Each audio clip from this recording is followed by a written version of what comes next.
Hello and welcome. I'm Michael Higham, IGN's Tech Reviews Editor, and you're watching a special CES report all about the tech trends that are going to define 2026 and beyond. And I can't do this by myself, though. So, here to discuss some of the most cutting-edge consumer electronics unveiled at this year's show, I am joined by David Lumb from CNET, Matthew Buzzi from PC Mag, and Tim Werth from Mashable. Welcome, fellas. I hope you all are recovering from the show because we have a lot to discuss. But I want to start with some quick hits. I know we saw a lot, but what was your favorite thing that you saw at the show? I'll start with you, David.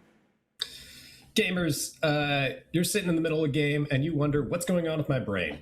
That is what Neurable is here to solve. I sat down with this company that has been doing brain scans for a while and has shrunken it down to work on a headset just like the one I'm wearing, and has a whole setup that will show you your brain battery, your focus, see if you're tilted or not. That was a pretty cool thing for me to see, given I frequently power down or stress out in the middle of a match. So I'm kind of excited about that technology and kind of scared that a headphone can read my brain activity. So that was the coolest thing I saw at CES. Yeah, I was hearing some rumblings about it, and a little skeptical on the technology, but you know, at CES we see a lot of stuff in the early stages, and they eventually evolve over the years, and we see that kind of evolve from show to show and year to year. But Tim, tell me a little bit about your favorite thing that you saw at the show.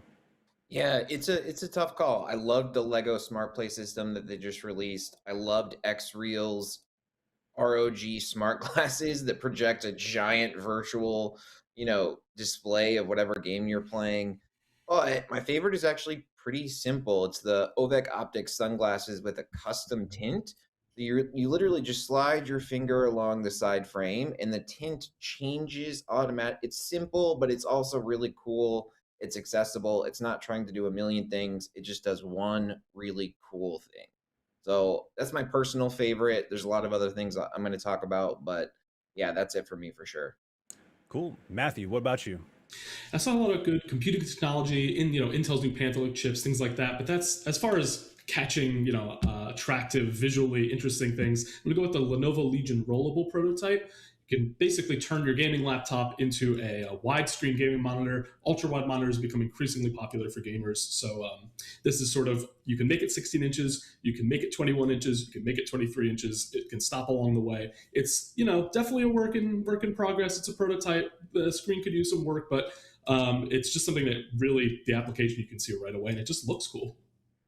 Yeah, I got hands-on with that myself too, and as someone who uses ultra-wide monitors for gaming as well, it was almost unreal to see how that screen unfolds. Of course, it was a prototype; it's not a full product that Lenovo is releasing quite yet, and you could see some of the creases in the screen, or whatever. But of course, like the idea and the implementation seemed like it's already there. Like that screen was pretty crisp, the resolution was nice.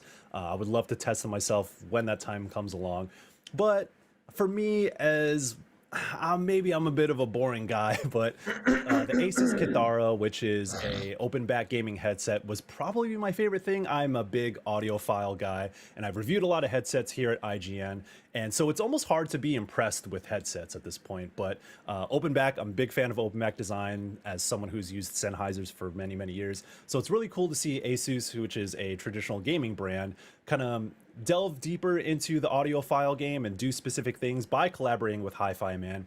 And I think that's going to be a really cool product when it launches soon after the show. And I was testing it myself, and I can't wait to get my hands on it myself. So, but those are some of the quick hits that we saw, but a big ticket item that we always want to talk about is TVs. And we see TVs evolve little by little at each show. And in 2026, the average TV size is about 65 inches. But if you were at CES, everything was much, much bigger than that. And it took up a lot of floor space at CES. So if you're considering a new TV and to take up some of your extra space, if you want something bigger or a little bit more detailed in the near future, here's a look at this year's lineup of new TVs.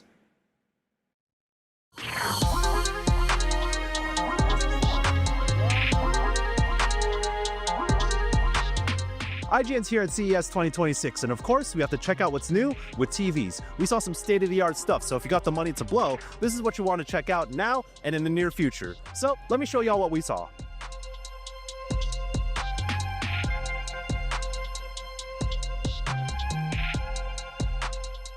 Let me start by talking about TCL's X11L SQD Mini LED TV. What's crazy about this one is that it uses 10,000 nits of brightness. SQD also stands for Super Quantum Dot, which is smaller than traditional quantum dot. This allows for more detail and better color reproduction and wild max brightness. 10,000 nits is a lot, and this is one of the few TVs that's able to take advantage of Dolby Vision 2. Some of the more basic tech specs, it runs 4K 144Hz, but you really notice the difference when you see it side by side with other TVs.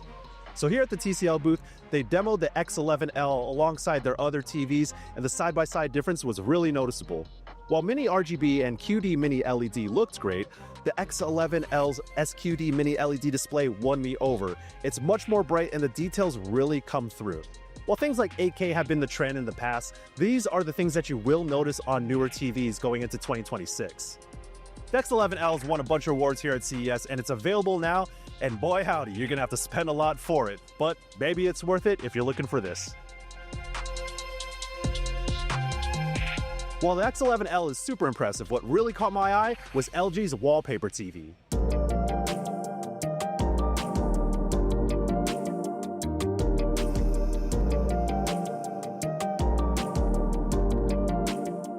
Technically, it's called the LG OLED Evo W6, and it is 9mm thin. Just for reference, the guy at the demo station put his index finger up to the TV, and the TV was thinner than his finger. Now, how is this possible? Well, it's the Zero Connect wireless box that comes with the TV where you plug in all of your devices. It's sort of like a set-top box, and it beams the signal of your devices to the TV.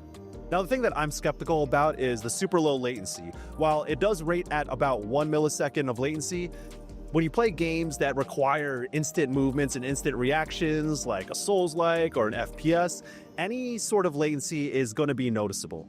So I wasn't able to test it out there, but I'm very keen on looking at input latency if I do get hands-on with this in the future. I will say that the color range looks great, and LG has something called Hyper Radiant Color Tech for better color reproduction. It also has a new A11 processor in the back end. It's super bright, runs 4K, 165Hz, it's glossy and has minimal reflection. The LG Hub is also built into the TV, so you can access things like Xbox Cloud Gaming and NVIDIA GeForce Now, which goes to 4K 120Hz, so you can take advantage of its technical specs. LG also collaborated with Razer to make something like the Wolverine V3 that connects directly to your TV via Bluetooth, and it's supposed to have super low latency as well. With anything of this caliber, you'll want to know what the price is, and there's nothing we can say right now because LG told us that they'll have more information leading into 2026.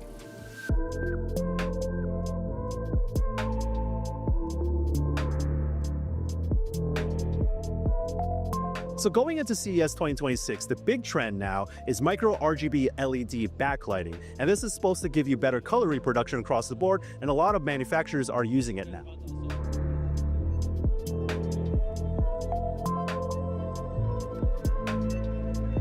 Now, I'm not going to bog you down in all the technical details. You can look it up yourself, but I will tell you about the experience of viewing things using a micro LED RGB TV.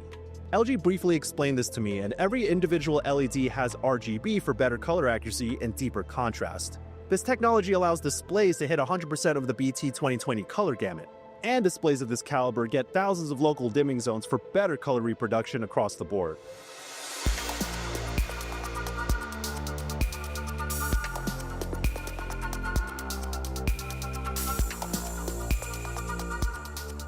We also went over to Hisense, and if you're looking for big TVs, I'm talking home theater setups, over 100 inches of TV space, you'll definitely want to check these out. I'll start with the ridiculously large 163MX. As the title says, it's 163 inches. It's a micro LED TV with RGB Y being yellow. This adds to the RGB range for better color reproduction and also promises full BT 2020 color space. It's one of those things you have to see to believe because it doesn't really lose that much image quality even though it has this enormous size that could stretch the image itself. I think it's a testament to the micro LED tech and the RGB Y color space.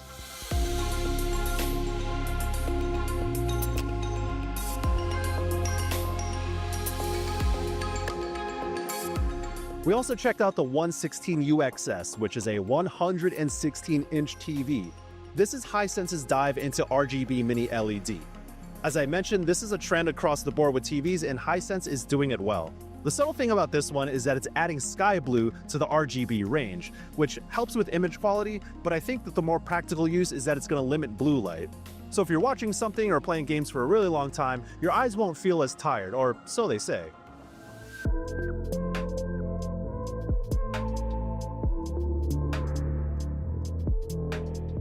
While CES might not be a big show for gaming, we did get our hands on Phantom Blade Zero, testing out Hisense's new gaming monitors.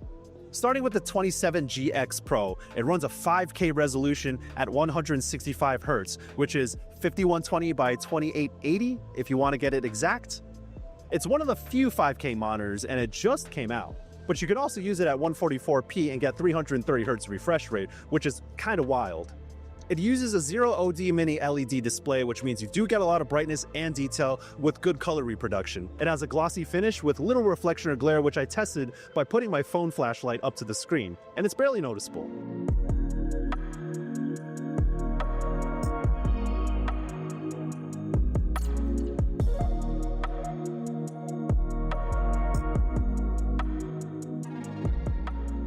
Hisense also has the 32GX, which does 4K 160Hz or 1080p at 320Hz. We've seen these kinds of specs on gaming monitors in recent years, but the thing about this one is that you can swap between the two instantly with a switch that's built into the monitor.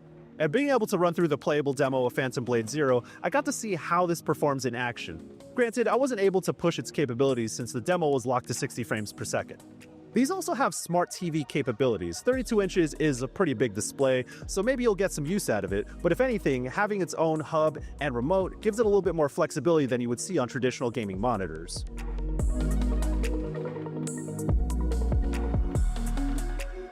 It's wild to see how much TVs are still evolving, and it's the big ticket item here at CES 2026.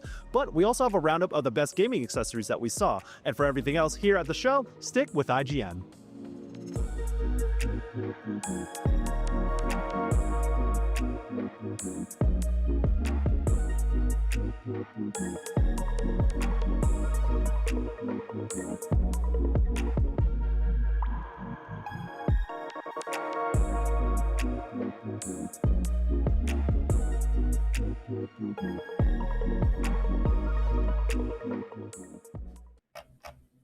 There's still a lot more to discuss when it comes to TVs, and I know we mentioned micro RGB LED TVs just now, but I'm going to put Tim on the spot because I need you to explain, in layman's terms, why micro RGB might be the next big thing when it comes to the TV space. Yeah, for sure. Let me give you a word of warning first. We're Okay. getting so advanced with TV display technology that it's becoming almost impossible to explain it in layman's terms at all. We're fast getting to the point where explaining how it works is almost impossible unless you have an engineering degree, because you have to dumb it down so much to even explain it to the average person like myself that it's not even really accurate anymore, but I'll do my best, okay? So Okay. micro RGB, typically these OLED screens have either a white backlight or a blue backlight. These new micro RGB TVs actually use individual red, green, blue backlights. So it actually provides much stronger, the strongest I think ever seen color accuracy. It also provides better brightness, better contrast. The other advantage they have is they have more what's called local dimming zones. So you get truer blacks. So it's really a step above OLED. You know, Samsung called it not just premium, but ultra premium. So hopefully that helps a little bit. But yeah, we're at the point where explaining the difference between micro RGB, mini LED, micro OLED, OLED. LG just introduced WOLED. Is getting tricky. And you know, the truth is TVs are fast approaching the limits of the human eye. So Yeah. we're reaching peak TV. Yeah, and I'm seeing it myself. It's like you could see the difference, but in like in practicality, you know, are you going to notice that difference, and is it going to be worth the price? So like, how premium are we talking about here? Do you have it? What can you tell us in terms of like what the price difference is going to be, and if you think that price difference matters, or if it's worth it, or if you're going to see that micro RGB come down as it becomes more and more adopted? What's your take on the pricing and how premium products are in the TV space? Yeah, the pricing difference is extreme. So there's actually only one micro RGB on the market that I'm aware of from Samsung. It's about 115 inches. The sticker price is $30,000. Now, Wow. the micro RGBs showed off at CES are even larger and even more advanced. And I think there's a reason LG and Samsung didn't say how much they're going to cost. Now, yes, 5 years out, will this display technology be more affordable? We have to assume so, right? But if you're actually looking for TVs that you can afford and you can play games on, micro RGB may have been the big focus at CES. But for people actually in the market now, I would say forget our micro RGB. You know, you want to get an OLED or a QLED. The honest truth is a nice OLED like the LG C6 or G6 that's coming this year, or Samsung's new S95H OLED TV. That'd be my personal recommendation. That's going to be a much more practical pick for the average person. But last thing I'll say, even a mid-range QLED TV is going to have an incredible display. So, I mean, it's a really good time to be buying TVs, honestly. So in terms of OLED, is there anything you could share in terms of LG bringing their OLED TVs up to like a higher standard or anything? Because I saw their new G6, and you mentioned their new G6, and that's still an OLED TV. Is there anything you could share in terms of why someone, like, for example, I'm still on a B series from like 5 years ago, and I saw that and I was thinking, like, is this something that I would want to upgrade to? Because it does, it does look better, but is there anything that they've shared with you in terms of how they've upgraded their standard OLED TVs? Yeah, I mean, they're definitely incremental upgrades over the previous generation. I went to a LG demo where they showed some of the new TVs side by side with some non-OLED TVs or older generations, and the blacks were definitely much clearer. And I'd say the contrast was very impressive. There was no halo effect. The light wasn't, bleeding into the pixels over. The colors were extremely consistent. So if you want the top of the line, best possible display, and you've got the budget for it, I would say, yeah, upgrade for sure. But again, for the average person, the average gamer, do you need one of these flagship TVs? Not unless you've got, $2,500 to $5,000 to spare. I'd say for the average person, I'd stick with your B5 or whatever it is for a couple more years. Yeah, for sure. Yeah, there's always a question of practicality when it comes to new tech that is shown off at CES, because it's kind of a show for a lot of companies to flex these new things, and they might not be the most affordable or approachable products out there. And that's kind of the thing, is like, oh, maybe we'll see this in a more practical way 5 to 6 years from now. And I remember my first CES back in 2017, 8K was the big topic. And even at the time, I was like, yeah, 8K is not happening for another 10 years. And we're 10 years from that point almost. And yeah, we're not talking 8K. And I think, like, as far-fetched as micro RGB might be right now for a standard consumer, I do think that it is something a little bit more tangible than 8K, and hopefully we'll see that to be more approachable in the future. Especially for coming from our perspective, as like for IGN, like we care a lot about how these things perform with gaming, and so there's other things we look at in terms of latency, refresh rate, a lot of things that we would typically attribute to gaming monitors, we look for in TVs a lot more now, with a much more keener eye.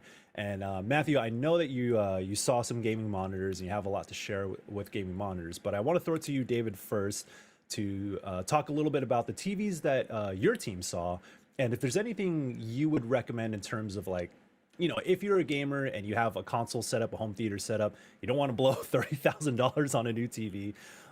Some of the more tangible things that you saw that might appeal to that particular crowd. Yeah, I've got my team, including my editor, Ty Pendlebury. He saw a lot of TVs. There were a few that stood out to me for just being a little different. So I bow to Tim and everyone else's TV experience here. But a couple that caught my eye that are probably here for a broader or someone who wants something a little different on their wall. Hisense's 116UXS is a big 116-inch mini LED TV. Huge, right? Beautiful machine. But its significant factor, its wow factor, is that it adds a cyan pixel. Now, this thing is supposed to make greens pop. And what do we need greens in? Sports. This is the green of the field is going to really come alive, presumably, with this addition to the RGB spectrum. So my assumption is this is TV makers going for a real sports demographic.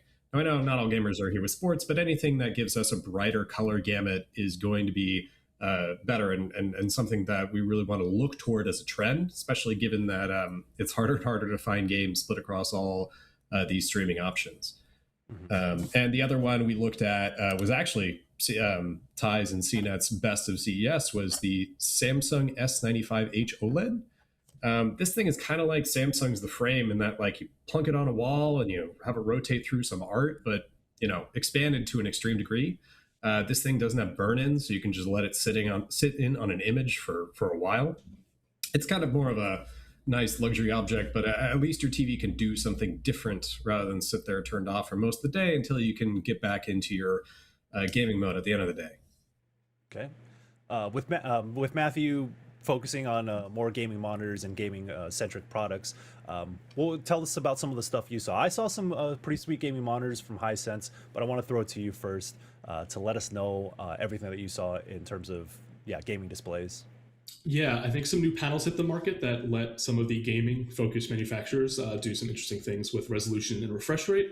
Acer and MSI in particular, I saw some cool ones from Acer that were dual resolution dual refresh rate, so you could switch between like 2 different sets of them depending on your needs. So one was an Acer Nitro model, which is more their mainstream brand, but that was you got a really high res option, 5K, which obviously you're not going to game on, with a lower refresh rate, or a more standard QHD, boost the refresh rate. And then Acer had an interesting one that was up to 1,000 hertz, which, unlike the NVIDIA Pulsar, which is kind of a boosted, much like DLSS, it's sort of like a boosted software and hardware combined to enhance. This is a true 1000 hertz, but only at 720p, which sounds like, why would anybody want to do that in 2026? Yeah. I'm sure that doesn't sound very appealing, but there are those, those esports sickos out there, the hardcore competitive players. Even if you're not an actual professional gamer, there are people who high rank. That's the kind of game they play. They love to grind. Higher frame rate, the better. They were already probably dialing their resolution down as low as it could go, turning all the settings low. That way you can play 720p, 1000 hertz, get games like Counter-Strike, your favorite battle royale. You're boosting your frame rate super, super high to get that best performance, or a more normal QHD, 300 something hertz refresh rate, a little more reasonable. So it had all of those in one monitor. Is kind of a cool concept, and I think that's going to be something that MSI had something similar. So I think that's going to be something that kind of proliferates through the gaming monitor space. Yeah, I saw something similar from Hisense as well, 5K, which is I think 5120 by 2880 if I got that right, which is a little higher than 4K. It's a little bit crisper, but it does have that high refresh rate of like 165 hertz, I think it is, and then it has like that switcher where you just like flip the switch and immediately goes to 1080p, 360 hertz, I believe it is. So that is like a trend that I'm seeing. If Hisense is doing it, Acer seems to be doing it. Other companies are trying that out. So maybe that's something that will be useful for the esports scene. But as a Counter-Strike 2 player myself and Valorant player, like I do tend to gravitate towards higher refresh rate. But when it comes to other games that I play, my single player cinematic experiences, I'm looking at the TVs again, and I think the one that I want to call out is the TCL X11L Super Quantum Dot SQD LED TV. Now, again, something that's going to be way out of my price range for now. It just came out during the week of CES, but I got to see it side by side with the rest of TCL's TVs, and it's one of the few TVs that hits, or maybe the only one that hits 10,000 nits of brightness and is able to take full advantage of Dolby Vision 2's HDR range. And when I saw them side by side, it was really bright, but not like it's not going to blow your eyes out. But I think the brightness also adds more texture to some of the things that you're seeing on the TV, and that's kind of like the SQD technology being put to use. And so I think maybe it's a little bit more impactful than micro RGB as of now. But the TCL X11L is probably my favorite TV that I saw at the show. If not for the LG wallpaper TV. I know some of us saw that as well. It's called the OLED Evo W6. And I'm a little skeptical on this one. I like how thin it is. It's 9 millimeters thin. So if you put it up on the wall, it's I think my index finger is thicker than this TV. But as a consequence, you need to have this set-top box that wirelessly beams the signal to the TV, since it doesn't have any ports on the TV itself. And that's where I'm a little skeptical about latency. They said that it's only like about 1 millisecond of latency, which is kind of normal across the board. They didn't let us test it out, but we did get to see it running images and cinematic videos and all that. But I want to try it out for myself because it is an interesting technology where it's just like this thing that is just plastered on the wall and everything is connected to this box. And it's wirelessly beamed, and it has LG's hub on it, so you could have things like GeForce Now and Xbox Cloud streaming if you're into that. But yeah, that is one of the standouts there. So lots of TVs and a lot of money that will be spent on a lot of these new TVs. But again, CES is also a look into the future, not necessarily what's practical for us now as consumers, but so long as you got an OLED in recent days, or if you got in a new gaming monitor in recent months, I'm sure you'll be fine for the next couple of years. You don't have to go out and buy these things right away. So whatever you have right now, it's going to be perfectly fine for gaming probably. And while I have your attention on the topic, if you're looking for some awesome video games to play right now on your TV or gaming monitor you'll already own, Humble has you covered. Right now on the Humble January Choice Bundle, we'll get you modern classics like Tomb Raiders 4 through 6 remastered, The Hunt Showdown 1896, Sonic Frontiers, and more, all for one low price. Head on over to humblebundle.com to learn more and start playing today. And speaking of video games, while TVs keep getting bigger and fancier, the players yearn for portable gaming PC handhelds. They could bring them everywhere, and it's kind of one of the big revolutions of gaming in recent years. You know, the Switch came out and everyone wanted to follow suit, but few had done it right in the PC space. Then we saw the Steam Deck, then we saw Asus drop their own ROG Ally, and then we saw MSI jump in, we saw Lenovo jump in. All these companies are jumping in. But also the Steam Machine is coming soon, and mini PCs are taking much more of a foothold in the future and now as well. And we saw some of those mini PCs at the show. So let's check out some of the cool handhelds and mini PCs we saw at CES. Gaming handhelds basically everywhere. We want to see what the future holds with mini PCs and other handhelds, and we have a small handful here at CES, so let's check it out.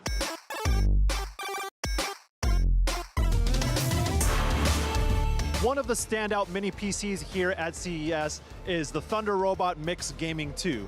Now, the reason why this is a standout, it is technically the smallest mini PC to fit a discrete RTX 50 series graphics card in it. This one is packed with a 5070 Ti, but it also has an Intel Core Ultra 9 CPU with it, 32 gigs of RAM, and a 1 terabyte SSD. Now, Thunder Robot did say that while this is available in China, they are exploring expanding to North America and other regions. But the problem is the RAM shortage and RAM prices, and they're trying to find a good timing for bringing this over to the States and other regions. So that is kind of a microcosm of how the RAM shortage and the RAM prices spiking have affected other manufacturers in putting out their products. And this has 32 gigs of RAM, and that's not gonna come cheap. If anyone knows what it's like to build a PC or the current market when you're looking for pre-built PCs, that's what's spiking the prices. And so Thunder Robot is kind of waiting in the wings for global market conditions to kind of settle before they explore putting this out. So they are aiming for sometime this year, but again, it's kind of unpredictable times for PC manufacturers and anyone who puts RAM in their products.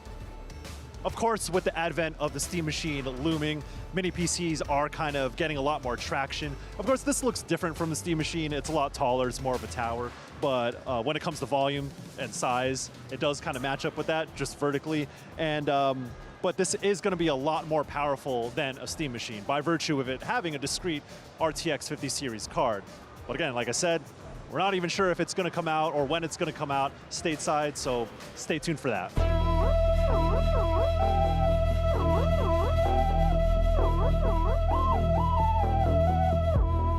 Here at the 1X Player booth, we have the 1X Fly Apex, which is a pretty high-end gaming handheld. And you know, we've seen so many gaming handhelds now from Asus. We have the Steam Deck, of course the Switch 2, but this is a PC running on Windows as if it was an Asus ROG Ally. Very similar to that in terms of setup, but this is an 8-inch screen running an AMD AI 395 plus CPU.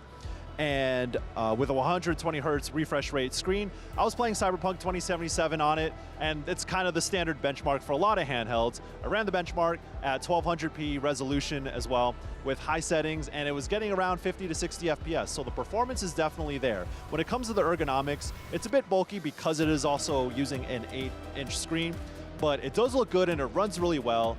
And another thing too is that they have a proprietary port in the back, so if you want to add a battery charging pack to the back, you can get higher wattage, better performance. It does run a little hot, but this is one model that they have available. There's another model that they have available on Indiegogo and on their website that has water cooling, and you would have to get their separate Frost Bay water cooler if you want to do that. That'll get you higher wattage, better cooling, which means you could pump out better performance from the processor, but that does kind of defeat the purpose of a gaming handheld, right?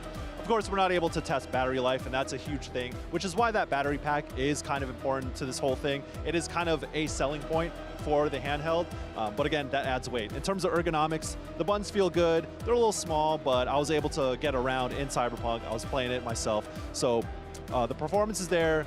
The ergonomics, you know, I've had better, especially in light of the Asus ROG Xbox Ally, where the ergonomics feel like a full controller. I think the standard is a lot higher these days, so you're going to see a lot of these at CES and a lot of people putting out their own handhelds using AMD's AI Max 395 Plus processor. So high performance isn't really the key thing anymore. We know we can get performance out of the games now. Now it's all about how convenient is it to use? Is it running Windows? Is it running SteamOS? Are you able to configure things the way you like with Linux and all that? Of course, that's all configurable if you know how to do that. But it does come packed with Windows, so you do have to kind of work around the headaches of using a Windows platform. So for the One X Fly Apex, there's a lot of different models that you can get depending on what you want in terms of RAM or storage, but you're going to be paying quite a bit for this. The starting model is around $1,500 and goes upwards of $2,000. And if you want the liquid cooled version, that is going to be a little bit more expensive, about $100 to $150 up per model, depending on the specs that you want to get. And of course, you're going to want to get the cooler with it if you're going to take advantage of that. So this is one of the more expensive gaming handhelds out there. Like I said, the performance is there, and all the extra stuff on top of it is kind of what you're buying into and what you're paying for. And in the market of all the handhelds today, it is stiff competition, but it is doing something different, and you need to stand out in some way.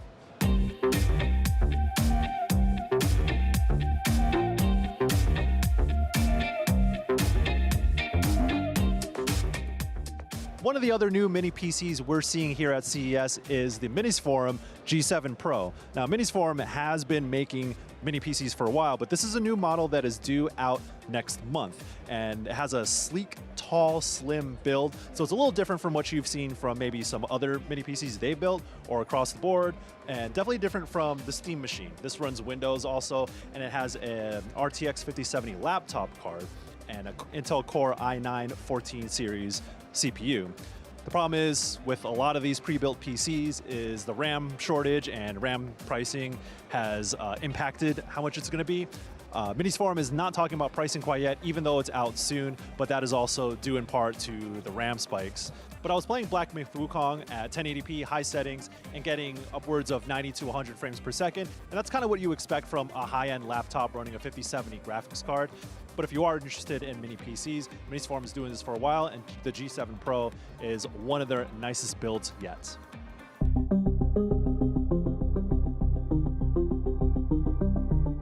The future of gaming and handhelds is actually a lot more exciting because Intel's putting out their own chip, and we have that story on IGN.com. And for everything else in the world of gaming and tech at CES 2026, stick with IGN. Fun fact, if you wanted to fit that new gaming handheld that we just saw right there, you're going to need a new pair of Jinko jeans. And thanks to Gen Z for bringing back millennial fashion. You know, I miss those things. I haven't seen them since middle school. So if you want to fit that 8-inch screen and the big hulking portable in your back pocket, get you a pair because, yeah, these things are huge. And if you want the rest of those portable gaming PCs, they're not getting any smaller. But desktops are getting a little bit smaller, and mini PCs are now the big breakthrough.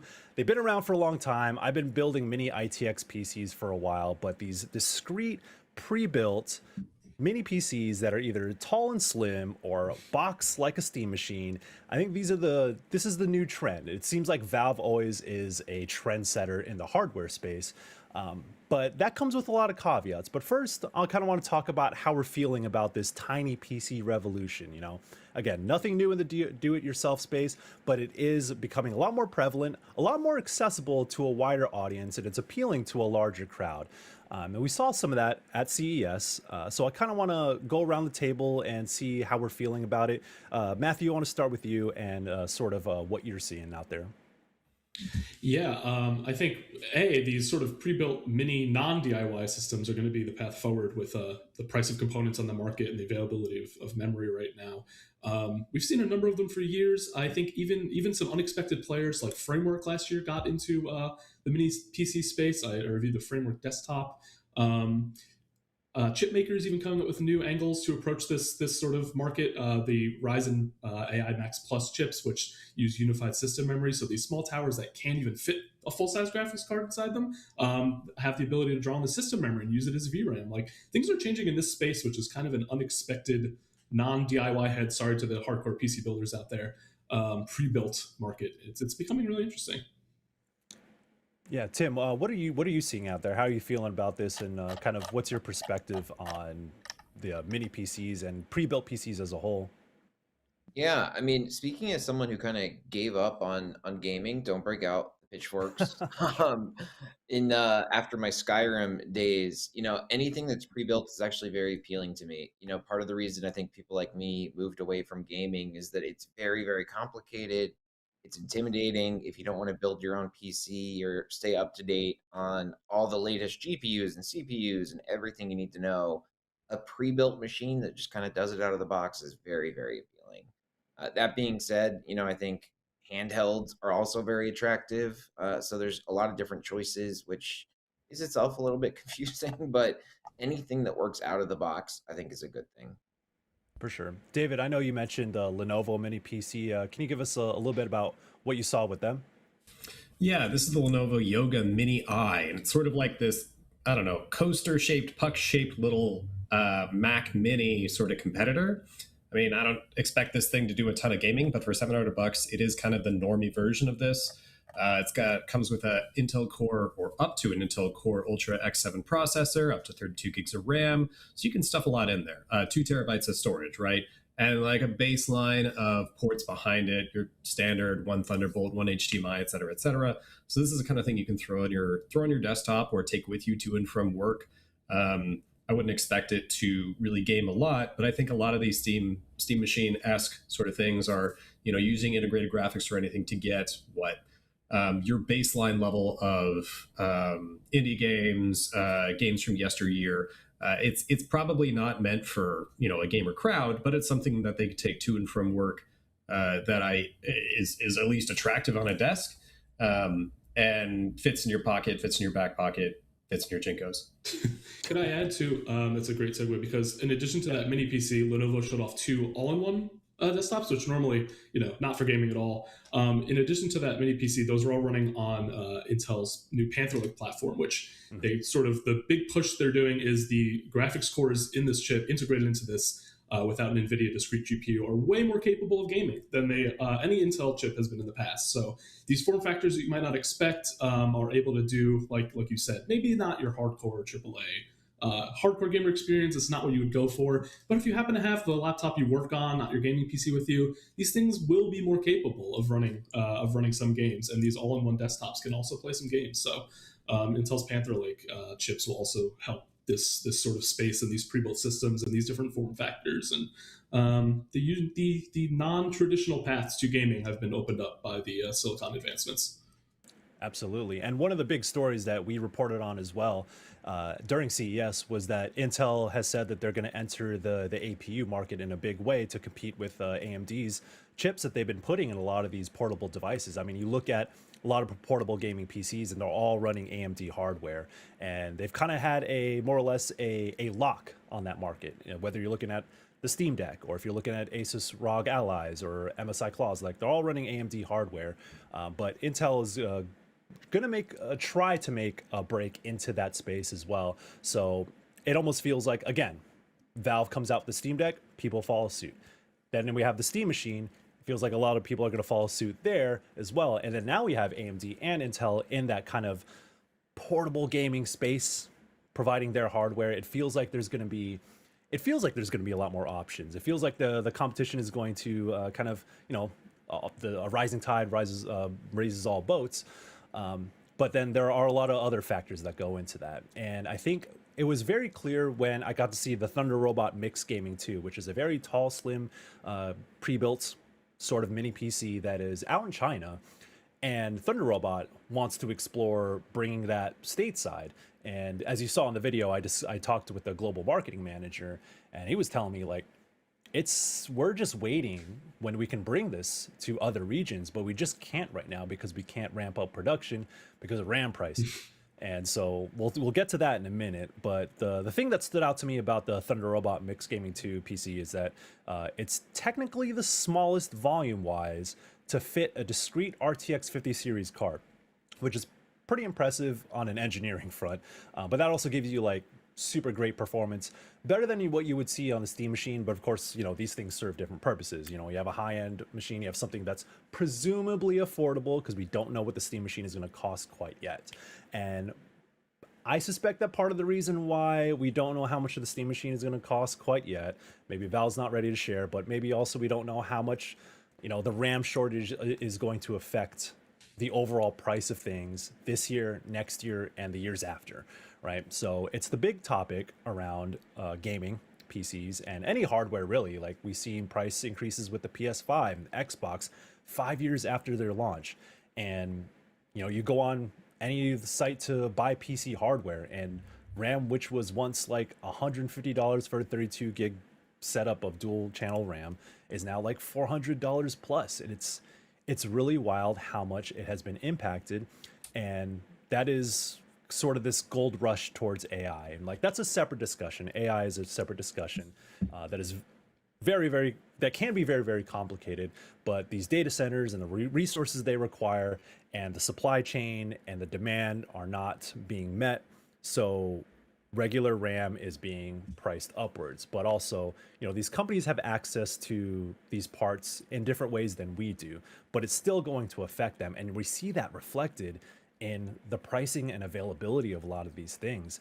So when we're looking at mini gaming PCs versus the Steam machine, and we're looking at prices in 2026 and beyond, you know, how are we feeling? What do you suspect to happen this year and next, especially as we go into a new console generation? Matthew, I want to start with you. Yeah, never has it been the case before where we don't even really, I mean, we ask, but we don't even expect to get an answer about pricing anymore. Normally, you know, manufacturers I review a ton of laptops. Manufacturer shows me a new laptop. First thing is like, how much does it cost? That's what readers always ask. Like, how much does it cost? Yeah. How much is it? The last year and change, they don't have an answer. I think, you know, Valve probably has a target in mind for the Steam machine, for example, but it's possible, like many PC manufacturers, that they just don't even have a final price yet because the component prices are fluctuating. And so, yeah, it's the AI stuff is in large part another field, separate discussion, but in a way, it's very relevant to this space because it's impacting availability, it's impacting pricing. We just don't really know what we're going to see down the line, and manufacturers have been warning us about price raises, and some have even, you know, changed the cost of things as configured on the site, surprising customers. It's pretty dicey, and we didn't even see NVIDIA for the first time in a long time not unveil a new consumer GPU at all. So that's they've gone all in on AI. So that's a big example of how it's impacting the space. Gaming laptops kind of took a back seat because they're putting all their attention and all their memory and all of their big announcements were about the data center chips that they're launching in the future. So consumers, as far as the gaming space, taking a little bit of a back seat this time. Yeah, it's sort of the consumers that take the hit when you see something like this, and AI being like this new forefront, this new gold rush, even if there isn't any gold at the end of it, are kind of the ones who will suffer in terms of pricing and availability, and it's unfortunate to see. And NVIDIA is doing a bunch of other things too, as we mentioned with Pulsar, DLSS, and all that. But a lot of folks are looking around and be like, well, I can't really afford a 50 series card. We're not even thinking about the 60 series, and they're talking about bringing out old graphics cards. It's kind of a mess out there as we kind of move to newer technologies, and we see cool new things like the Steam machine, and we expect people to other companies to follow suit. It's kind of this curveball that people didn't really realize was going to impact everything else. David, do you have any perspective on this matter? Yeah, so my main remit is smartphones, and the smartphone industry is kind of bracing for how, you know, not just if, but how much are, you know, phone retailers going to raise their prices because of these RAM shortages. And I can only imagine it's going to be the same thing in gaming hardware. Just bracing for what is the market going to accept and allow, but also a lot of the phones are going to reduce their RAM, their RAM spec. So not just maintain, but like drop down and use other mitigating factors like VRAM and regular storage. Borrow from that. We saw some TCL phones at CES 2026 that use that sort of hacked workaround to varying degrees of effectiveness, but considering like how expensive and scarce RAM is going to become, I think it's just the whole industry bracing for what is going to be their strategy to get around this sort of thing. And there's a minimum RAM for handling AI. I think it's 8 GB on the phone. This is sort of like the sweet spot. But does that mean that you're going to stay at 8 because you quote unquote need these AI features? Does that mean we're going to see computer manufacturers just sort of deal with 16 gigs instead of everyone assuming that we're going to need to, move up to 32 for everything? I think doing more with less is kind of what's going to need to happen, whether that's finding some sort of software workarounds, finding some sort of, lowering demands of gaming or networking or whatever else, reducing background processes, like anything to keep the price manageable so consumers keep buying. That's my guess, just because I don't know if the RAM shortage is going to alleviate in the next year or two, is what I've heard from analysts. Yeah, I think like the demand that comes out of a lot of these AI projects that require data centers with generative AI and LLMs and all those hardware requirements, and there's like we can't ramp up manufacture to make up that gap. And I think that's a lot of people might not realize that that's the case. And that's not something that you can just like flip a switch and be like, oh, we're going to have more factories pumping out more RAM. Like, that's not really, it doesn't really work like that. And I feel like, unfortunately, I felt this way about the video card space in a couple years back too, when everyone was mining for cryptocurrency, is that I think the broader audience is going to kind of accept that RAM is going to be at a higher cost. It's not going to be $400 something forever for 32 gigabytes, but I think it will come down, but the normalized price will be higher than we had seen previously, which is, unfortunate. And, that's just something that we're going to have to deal with. And a lot of other companies are going to have to deal with as well, especially as we approach a new console generation. And we, who knows what Microsoft or PlayStation has in mind for their next generation of hardware when it comes to pricing and availability and being able to put these things out at a time where people actually want them. Tim, is there anything that you can share on your end on this whole dilemma? Yeah, a couple of things. I mean, the big thing is just brace for impact, right? We kind of went through the same thing last year with tariffs, and now it's kind of all going on again with the memory shortage. Last year with tariffs was the first time I heard companies say, we don't know what the price is going to be. We have this awesome new product. We want you to test it and review it, but we actually don't know what the price tag is going to be even a month out from release. We're seeing a total repeat of that with the memory shortage. So the bad news is that, brands like Dell, HP, Lenovo, they've all signaled that price increases are coming with laptops in 2026. Unfortunately, I think that's very, very likely. One thing I'll note is that the biggest companies, so your Apples, your Samsungs, they're typically a little bit more insulated from price adjustments. They can usually absorb more of that. But that's bad news for people who like to buy things from like indie companies, right? So if you do like to, support those kind of upstart companies and brands, unfortunately, life's going to get a little bit harder. Yeah, that's I'm almost hesitant to say that that's going to be a new normal, and I don't think we should necessarily, just put our heads down and accept that that is the way it is. But hopefully there are solutions to make things more affordable in the coming years, because it's a very complicated process. And we go to CES, we see a lot of these fancy things like, ooh, I want to get my hands on that, but again, there are many other factors that go into it. So whether it's mini PCs that are hot on the market, and more gaming devices, more portable gaming devices that you want to take on the go, these are things that you're going to have to consider when looking at that. But Another thing you'll have to consider for a portable gaming device is probably the Pip-Boy 3000 replica that we have at the IGN store. So if you're looking for a very different kind of portable gaming device, be sure to check out the Fallout Pip-Boy 3000 replica, now available on the IGN store. It's got a fully functional LCD display that displays hundreds of screens from Fallout 3 and New Vegas, a working flashlight, and an FM radio, and it's even got an alarm clock. It won't run Fallout 4 without some heavy modifications. I know the DIY crowd is probably taking that as a challenge, but it's bound to be a hit at your next post-apocalyptic LARP session. Especially with the new season on the rise, I'm sure a lot of folks are going to be cosplaying their Fallout boys, their Vault boys, if you will. And you can find that, plus tons of more gaming shirts, collectibles, and gear at IGNstore.com.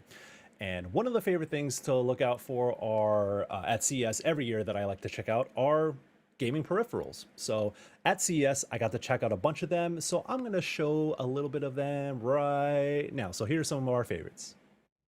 CES 2026, and while it's the look into the future of tech, that also includes gaming. We found a bunch of great peripherals on the show floor, so let me show y'all what we found.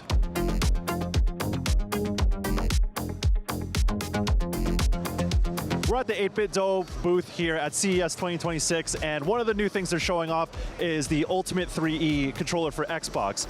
What's special about this, even though 8BitDo has been making controllers for a very long time, a lot of high-end stuff as well, this one connects wirelessly to Xbox without a dongle, so it's the same as an Xbox Series Elite controller. And that's because it also has back paddles, programmable back here, and extra buttons on top. So you get like 3 shoulder buttons on top here, which is new for 8BitDo and an Xbox, officially Xbox licensed controller as well. So you got the programmable back buttons, and what I like about them is that they're a little bit easier to use than the Elite controller, and it feels a little bit more tightly packed than an Elite controller, I would say. Also a big fan of the D-pad. It's clicky, almost like a mechanical switch, so it makes it easier to do movements like quarter circles or distinct individual movements if you play platformers. And the sticks are smooth as any other 8BitDo controller, and I really like the grips on this as well. So overall, I played Street Fighter 6 with controller. It's kind of what you want from a high-end controller with all the buttons and the ergonomics and performance. This is supposed to come out around Q2 this year, and it's going to go for $150. But it might seem like a lot, but it comes with a lot more extra stuff as well. So even though it does connect to the Xbox wirelessly without a dongle, it does come with one, a USB-C dongle. So if you want to connect it to PC, you do it through that for very fast connectivity as well. And it does do Bluetooth for convenience.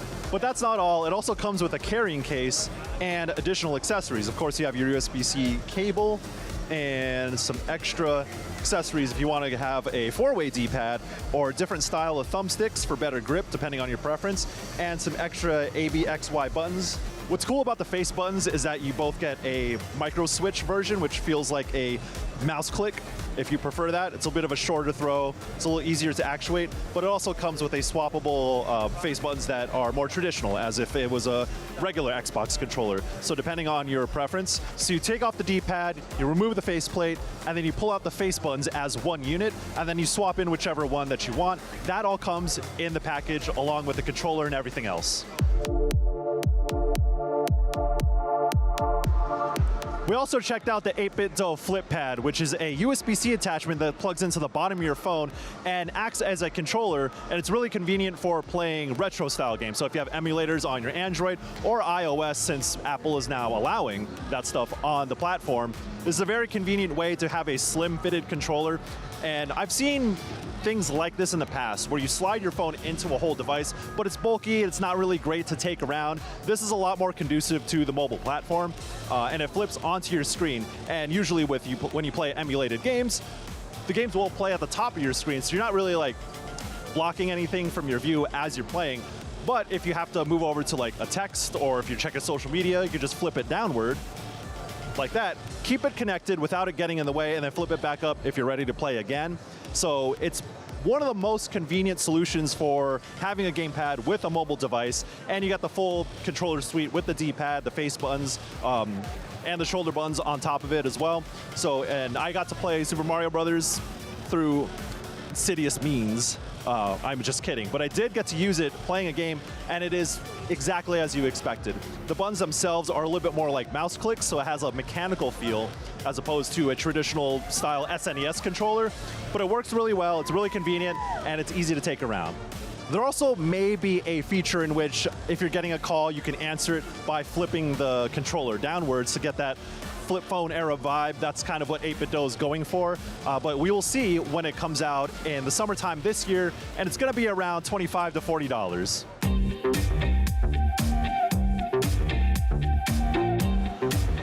I got my feet on the gamer playpad, and as a DDR player, as a longtime DDR player, I got high standards. And this is a Bluetooth controller. It's a step pad that you can use for DDR style games, but you can also play built-in games with like Temple Run and all kinds of like party style games. But I got to play this rhythm game that they have here, and because I have high standards, it wasn't exactly what I would play hard difficulty DDR songs with. There's a bit of latency because it is through Bluetooth. If you are playing on lower difficulties and kind of can adjust the timing of the steps themselves, of the note chart, maybe you can get it to work a little bit more accurately, but it was recognizing my steps, I'll say that much. There is a wired version coming later on that I suspect will have better latency, instant input, because when it comes to rhythm games, that's really what you need. But I did get to play some of the games that they have loaded here at CES, and it was a lot of fun. I play a lot of Stepmania on my PC, so I would like to get a cheap, convenient dance pad, and this is the kind of thing that I would be looking for. It didn't slip as much. We're having it on a hardwood floor. It's almost like a yoga mat, and it detects your steps. It's not tactile, so you do need to be mindful of where you're stepping so you don't kind of drift off of the center. And there's no, of course, there's not going to be any bar to hold on to. So if you are playing higher difficulty songs and you do rely on the bar like I do sometimes, you're not going to have that. You kind of have to figure out your own. But I like the idea. I love the idea of having a soft mat that's really easy to set up. And I want to see more from it. I want to see it improve, and I want to see its application. As I mentioned, it is a Bluetooth controller. So here they have it connected to Apple TV. So they're playing Apple Arcade games with it. And because it's a Bluetooth controller, it's kind of compatible with whatever you're able to set it up with, and it will be recognized as if it's a gamepad. So I do look forward to trying this out myself and seeing how it could stand up to what I would have my setup as, again, with all my songs on Stepmania, but we'll see when I get my hands on it. So the Gamer Playpad is available through Kickstarter, and it's going to be $199 retail, $150 if you do jump into the Kickstarter, and it is planned to be shipping out this March. All right, we've seen a lot of mobile controllers, but surprisingly, there's still innovation in the space, and we've seen that with the M-Con Lite and the M-Con Slim. Both of these are mobile controllers that magnetically snap onto your phone and connect via Bluetooth. The thing about these is they feel like a phone case because it snaps at the back of it, and it's such a thin profile. And we got hands-on with both of them, and the M-Con Lite has a little bit more there's a little bit more tactility to it. It's a little bit thicker, so you have a better grip on it. And it has TMR thumbsticks. They're not fully thumbsticks. They're more like 3DS sliding sticks. So it might not be the best solution performance-wise, but it is one of the more convenient options out there that I've seen so far. Even at CES this year, when we've seen a lot of mobile controllers, this one does stand out because of how convenient it is. But if you want something even smaller, the M-Con Slim is even thinner. But the thing you have to worry about is that it uses trackpads instead of joysticks. So again, you have to make a compromise to get the thinnest profile possible. But I was playing Minecraft with it, and while the software is still kind of in the works, I could see that this is something different and something that is for more casual things. Like you could play Minecraft with this without a problem. I'm not going to be playing anything through Game Pass, through cloud necessarily, but for more casual things, I think this is one of the better solutions I've seen so far.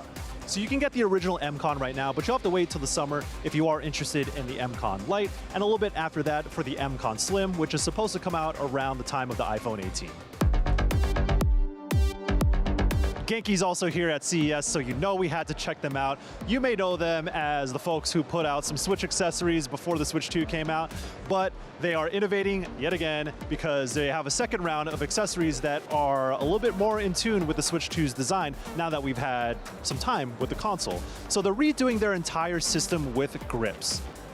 So what you're gonna do now is you're gonna buy a shell that then attaches 6 different grip styles depending on what you want. So instead of getting the attack vector, which we had reviewed in the past, it had its ups and downs, but now it's a lot more modular. Genki's going for something where you have to customize to your liking. And I think this gives it a lot more flexibility than just buying a single grip that you kind of attach to your console and have to live with. So they're going with 6 different grips. I tried out all of them. The one that stands out to me is the dragon back grip because there's grooves for each finger and really adds to make the handles on the Switch 2 much more substantial than they already are. So they're being kickstarted right now, and they're fully funded, and it will be out in June. But when you do go out there to choose which ones you want, you will go to the site, and then you'll choose which body shell you want for the Switch 2, which grips you want with that, and then there's a new sliding mechanism as well to keep them in place. I was using some of the prototypes, and it's a little tough to get them in and out, but once they're in place, they're going to be locked in, so they're not going to be sliding around. I really like the unibody design too, because it keeps the Joy-Con on the sides a lot more tighter, so if you feel any wiggle with the handheld right now, that helps secure it in place. And of course, you could add the grips, whichever ones you want, slide them in and out when you need to be more portable, whatever. So this is Genki's second round of accessories, and I think it's a lot better of an idea than it was when it initially came out. There's so much more that we saw at the show, so for everything in the world of gaming and tech, and maybe more than that, stick with IGN.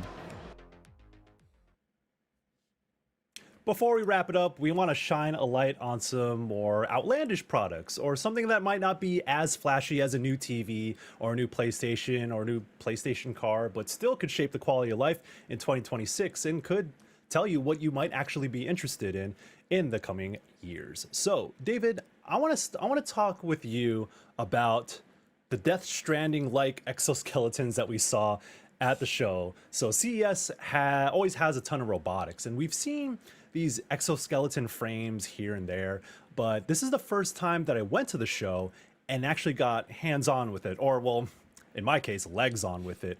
And such is the case with you as well, because you actually went out for a hike in Vegas using one of these exoskeletons. So I want to kick it over to you and tell us about the various ones that you saw and your experience when you went hiking with it. Yeah, so I went along with my colleague James Bricknell, who's been wearing the Hypershell X Ultra. That is their highest end model. Exoskeleton legs. These things sit about your waist and then clamp down above your knees. You actually wore them around the show floor. I took it hiking in the Red Rock Canyon. That is about a 20-minute drive from the Strip. Beautiful red rocks, as the title might imply, sort of scrub vegetation.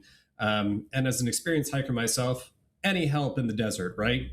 Well, and it was a help. You power this thing up max and to max strength, and the motors on the side will actually lift your legs for you. So I was going on this hike, getting a little extra help and picking my feet up so I wasn't sort of dragging my heels when I was going, and it actually saved me some effort. Obviously, this is only one of many exoskeleton designs. Some of them have some different approaches. Some of them were futzing with the knees, futzing with the ankles. This one was really just picking my feet up when they started to drag, and I looked pretty badass doing it.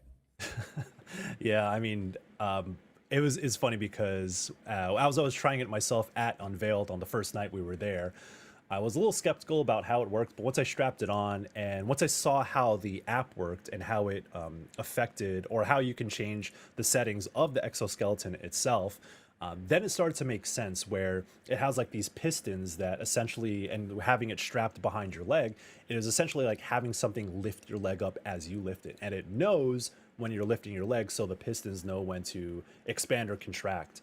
And I really noticed this most when I took it off, because it has that feeling of like, it's like this ghost feeling is like lifting up your leg. As I mentioned earlier, I don't know, for folks out there, real quick, if you ever like stood in a door frame and pressed your arms against the door frame, then stepped out and you felt your arms move up naturally, that's kind of what it felt like to take off the exoskeleton, but with my legs.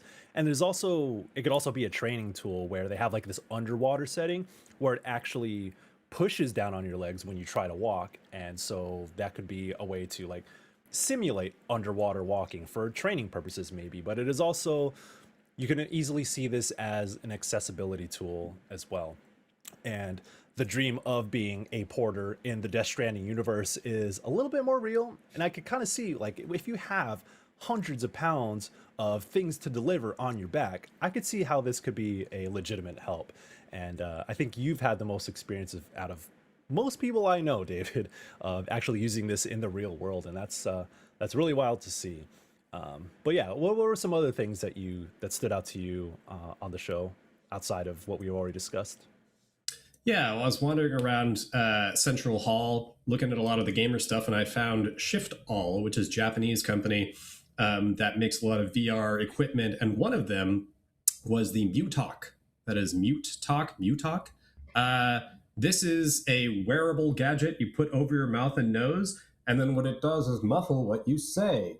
Now, it kind of makes me look like a cyberpunk platypus, but we actually found it worked pretty well, and it connects wirelessly, or it's got a wired plug in the bottom to your phone or to like your gaming controllers. So ideally, you can just sort of sit around at home and like not bug your friends, your partner, your roommates, your baby, whatever. So it does have some practical application, but you could also, in theory, wear this in public to have more private conversations without people eavesdropping. You just look pretty weird. I loved this as a gamer tool, but you know that is for everyone. Everyone's mileage may vary. Speaking of gamers, there's Lenovo had this AI posture checking concept that will just check using sort of like depth sensing cameras to see whether you're sitting up straight enough, and it'll like sort of be like, hey, maybe you should, maybe you should correct your posture, and maybe you're yawning too much. I love getting nagged by my computer. There was a Tombot finally released its or has its final version of its Jenny Dogbot. This is a dog-shaped robot for seniors that sits on your lap, doesn't move around, but it's meant to be a companion for, a stimulating companion, especially for people with dementia who need and will benefit from the engagement that a dog-like bot will provide them. And I got to see it with a group of seniors, and they really went, they almost fought over this thing. Yeah. Okay. And sorry, not to take up too much time. Lastly, I saw a little D&D helper. There's this little thing, the ArcaLink. ArcaLink is a new company that is making like a tiny little gamer or a game player assistant that you can upload a little image of your hero there, and they also have this DM like assistant that's going to ingest all of your sessions audio and then build you sort of like a bunch of stats of what happened, word cloud of your themes and recurring elements, just something to help with the thankless task of being a dungeon master in today's D&D games. Sweet. Yeah, I think that all speaks to the variety of stuff that you're going to see at a CES show year in and year out. Which also, Tim, you saw so many other different things as well. I think one of the things that stood out to me was the Asus ROG X-Real R1 glasses, which is X-Real's been doing XR glasses for a while. They collab with Asus to have a sort of gaming grade version of those glasses, and we both tested them out. But I want to get your perspective on those real quick as well. Yeah, I mean, I really feel like X-Real brought out the big guns for CES. They definitely had the coolest demo I personally experienced, and that was thanks in large part to these glasses. So they worked with ROG, they're called the ROG X-Real R1 glasses. They're coming later this year, probably at an expensive price tag. But they're the first smart glasses with a 240 hertz refresh rate. I got to play Elden Ring on this. It was very impressive. The gameplay was very, very smooth. Colors, everything about it was just very, very impressive. So for people who don't know, these AR augmented reality glasses project a giant virtual screen. So, you're sitting there wearing glasses, but you have a massive, massive display that looks incredible and has a phenomenal refresh rate, right? So I was very impressed with this demo. I thought it was awesome. The other cool thing X-Real has is instant 2D to 3D conversion. So your Instagram feed, any movie you're watching, any game you're playing, instantly converted into 3 dimensions. It was very, very impressive. Yeah, I really like the demo that I saw of it because I've been a little skeptical of like virtual theater spaces until I previewed the Steam Frame a couple months ago, and I looked at it and I was like, there's a huge screen in front of me. Of course, it's just projected in a virtual space, like you see at a VR headset, like we saw in the X-Real glasses. But the quality of that image has gotten so good that it would be a preferable way to play a lot of these games. And if you're in a much more tighter space, you could still get that home theater experience with something like this. But of course, again, these things aren't cheap. But something a little bit more tangible, you saw the Lego Smart Play system as well. Can you tell us a little bit about that? Yeah, I've been dying to talk about this one. Yes. Sometimes we get this information before we're allowed to release it. I've been dying to share this news. So, Lego calls the Smart Play system the biggest evolution to brick building technology in 50 years. I don't know if I'd go quite that far, but Sure. it is pretty cool. So it's got three parts. They're calling it the Holy Trinity. There's a smart Lego minifigure, a smart brick, which looks exactly like a regular Lego brick, and then a smart tag. So it's a whole new system. It responds as you play. So they're launching with 3 Star Wars sets. So there's an X-Wing, right? As you move the X-Wing through the air, it knows that and makes flying noises. Or if you're shooting, it makes, laser noises. It could light up. And it's really cool how many sensors they built into this teeny tiny little brick. I mean, they've got light sensors, sound sensors, accelerometers, tons more. Yeah, it was very, very cool. I'm just excited to play with it. You know what I mean? So, launching with 3 Star Wars sets in March, you can actually pre order them on Amazon right now, which isn't the case with a lot of CES products. And at least one of the sets is under $100, which was a nice surprise, I would say. Sweet. Hit us with a few more things before I turn it over to Matthew to close out our discussion. Yeah, I already mentioned those custom tint sunglasses. I gotta call them out just because I had so much fun with them. I Yeah. can't wait till they arrive, at my doorstep for proper testing. I also love the Jackery Solar Mars bot, which is this sort of autonomous power station. It, literally is a robot that followed me around the showroom floor. That was very, very cool. There's also the Lollipop with a built-in bone conduction speaker. Hmm. And Jackery also had a solar gazebo, which I thought was very impressive. Jackery celebrating its 10-year anniversary. So they had some pretty cool stuff at this CES. This bot in particular, I thought that you're seeing on screen was a lot of fun. Cool, cool. Now, Matthew, you saw the HP's Elite Board keyboard computer. I didn't get to see this. I wish I did because this is such a cool idea to me. Can you tell me did you get hands-on with it and tell me all about it? Yeah, so I actually saw this at a preview event in New York before CES. Shot a hands-on video with it. It's really cool. The Commodore 64 is back. I think it was a big trend of PC makers putting things inside of other things, and I don't know if this is probably is, especially for some of the smaller manufacturers, related to the discussion we're having about memory and the normal products they'd like to make, aren't available as readily, and they're kind of thinking outside the box a little bit. It really is just a 1.5 pound keyboard with a Ryzen chip inside. It's very, it should be not going to be a powerhouse, not going to game on it, but very capable of productivity. And there's a version with a cable and without, with a detachable cable and with a non-detachable cable. So those are sort of different use cases. Keep one at your kiosk at work, or take it with you, work at home, take it with you, work at the office with the same keyboard, the same computer. That's a really unique form factor, something we haven't seen before. In addition to that, Corsair also putting things inside a keyboard. They basically put a Stream Deck Plus inside their new Corsair Galleon keyboard. And they didn't bring really any PCs to the show, which I think is sort of evidence of what I was saying about, like, we're going to kind of put that to the side with the memory and component issues right now. We're going to focus on some more of this weird tech. Razer, the same thing. There were no new blades to look at the show, which is unusual. Mm-hmm. We were checking out, they had a room full of concepts. One of them was more so looking, some of them were very future looking. One that they were more set on bringing to market was the Project Motoko headset, which kind of mimics, similar to the X-Real, kind of mimics the functionality of a lot of those AR glasses, but without obviously the UI over your face. But they have cameras built in, they'll talk to you, they want to tell you about your environment, they scan things, they give you heads up. These PC makers kind of thinking outside the box and put a computer in a keyboard, put a AI companion in a headset. I mean, they're just kind of throwing darts at a dartboard in lieu of traditional PC upgrade cycle, I think is kind of the trend.